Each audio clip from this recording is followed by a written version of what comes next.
بسم اللہ الرحمن الرحیم۔ السلام علیکم ورحمۃ اللہ وبرکاتہ۔ تناول اسلامک اسٹوڈیو سے خوش آمدید۔ اللہم صلی علی سیدنا و مولانا محمد وعلی آل سیدنا و مولانا محمد وبارک وسلم وصلی علیہ۔ معزز خواتین و حضرات، تناول اسلامک اسٹوڈیو سے آج ہم ایک مرتبہ پھر آپ کے لیے ایک بہت ہی زبردست وظیفہ لے کر حاضر ہوئے ہیں۔ تو آج کل بیماریوں کا زور ہے، ہر طرف بیماریاں ہی بیماریاں ہیں، وائرس ہی وائرس ہے۔ تو آج ہم تناول اسلامک اسٹوڈیو سے ایک ایسا وظیفہ لے کر حاضر ہوئے ہیں کہ جو ہر بیماری کا علاج ہے، ہر وائرس کا علاج ہے، خصوصاً ڈینگی وائرس ہو یا کوئی بھی وائرس ہو جو ایک سے دوسرے کو منتقل ہوتی ہے، تو ایسی وائرس کا بہت ہی زبردست روحانی علاج ہے۔ اور کسی قسم کا بھی کوئی بھی سخت سے سخت بخار ہو، ڈینگی بخار ہو یا کوئی ٹائیفائڈ کا بخار ہو یا کوئی عام بخار ہو، کوئی بھی بخار ہو، تو اس بخار کے لیے اس عمل کو کریں، انشاءاللہ وہ مریض بہت جلد صحت یاب ہو جائے گا۔ تو اب آتے ہیں عمل کی طرف۔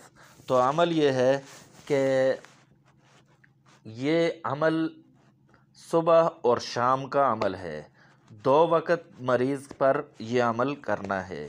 عمل کچھ اس طرح سے کرنا ہے کہ جب آپ فجر کی نماز پڑھ کر فارغ ہوں، یعنی نماز پڑھنی ضروری ہے، 5 وقت کی نماز کا اہتمام کیا کریں۔ تو آپ جب فجر کی نماز پڑھ کر فارغ ہوں تو آپ نے یہ عمل کرنا ہے، اور اسی طرح عشاء کی نماز پڑھ کر جب آپ فارغ ہوں تو آپ یہ عمل کریں۔ تو عمل یہ ہے کہ آپ نے اول 11 مرتبہ درود ابراہیمی پڑھنا ہے، اور پھر 3 مرتبہ قرآن پاک کے 28ویں پارے کی پہلی سورت ہے سورۃ المجادلہ، تو وہ 3 مرتبہ پڑھنی ہے پوری سورت، اور پھر آخر میں پھر 11 مرتبہ درود ابراہیمی پڑھنا ہے، اور اس کو مریض پر بھی دم کریں اور پانی پر بھی دم کریں۔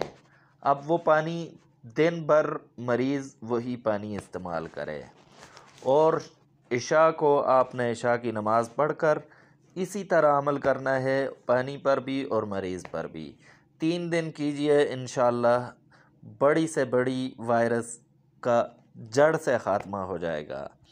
تو تناول اسلامک اسٹوڈیو کے ساتھ جڑے رہیے گا۔